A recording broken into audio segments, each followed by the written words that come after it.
When John Hiller first moved to Oklahoma City, one of his friends gave him a tour. They were driving around the area near May Avenue and 63rd. A lot of the businesses are called Lakeview or Lakeside, and he said that the developers there thought that when they built Lake Hefner that the shore was going to be closer to that area. So John asked how curious, is Lake Hefner in the wrong place?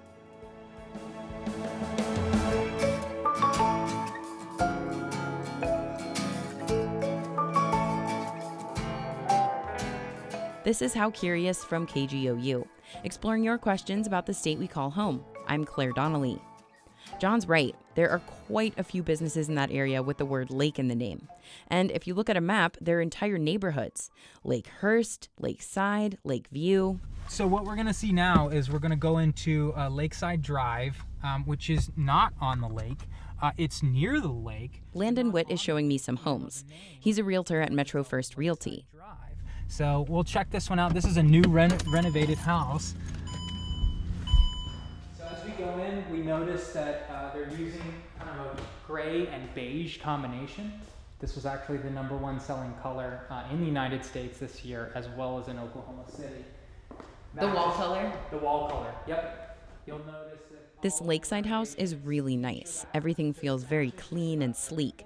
The kitchen has a big marble island, a shiny subway tile backsplash, a 6-burner commercial-grade gas stove. And then that good picture window overlooking a backyard that, again, doesn't have a lake.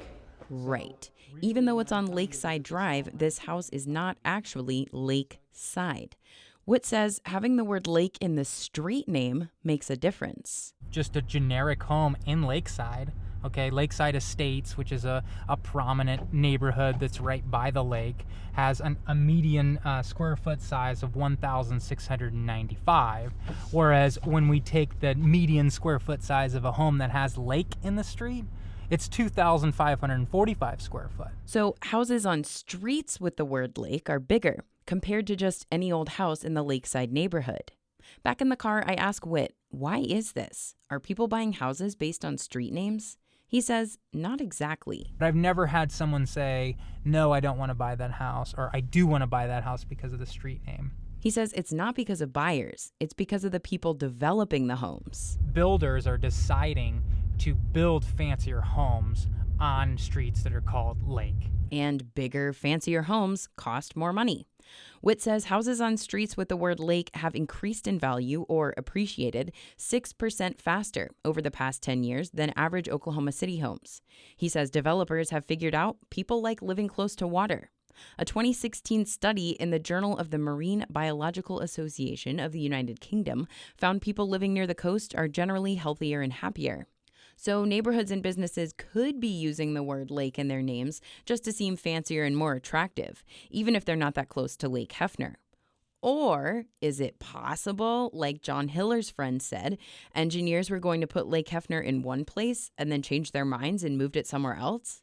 To learn more about the history of the lake, I called Dale Berchet. So where would you like to start? 1889? Is that early enough for you? Or Berchet grew up down the street from Lake Hefner and spent lots of time as a kid playing there, fishing and having picnics. it was just part of our life, like Northwest Highway and Cinema 70 Drive-In and Wedgewood Park, and it's just part of our sphere. As an adult, he got involved with the group Friends of Lake Hefner. It's a nonprofit that works to protect the lake and enhance its recreational areas. Berchet says he has 10 gigabytes of computer files on Lake Hefner.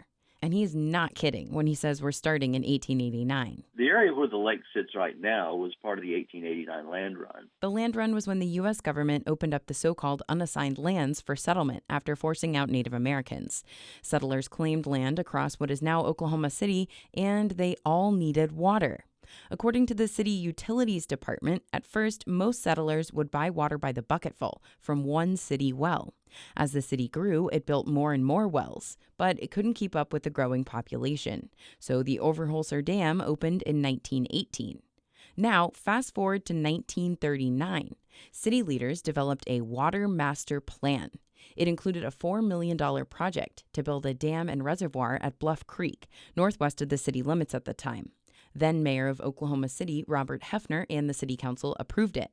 But Berchet says some of the people who lived on the land didn't want to give it up.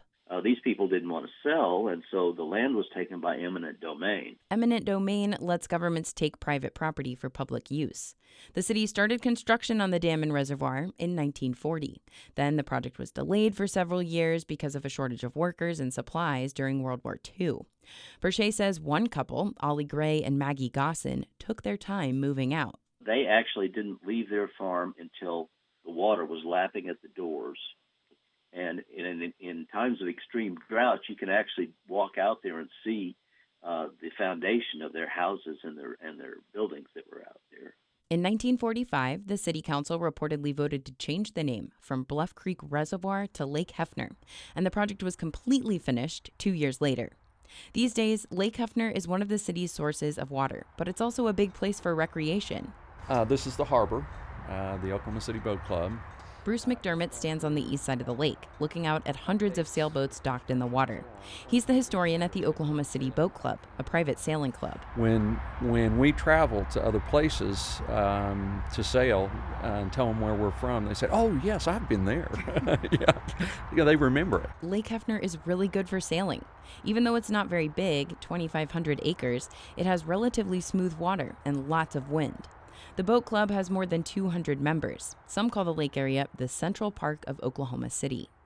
Now, back to John Hiller's question. Was the lake supposed to be where it is now? Basically, yes. I looked at some of the original plans for the Bluff Creek Reservoir at the city clerk's office, and they show the lake in the same place.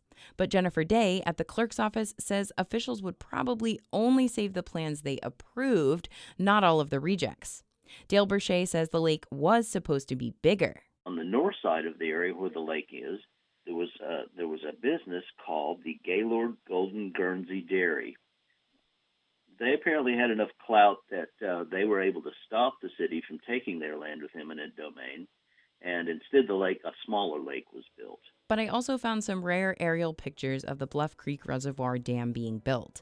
And there's pretty much nothing around. No businesses or houses, which means there probably weren't any places named Lakeside or Lakefront before there was a lake.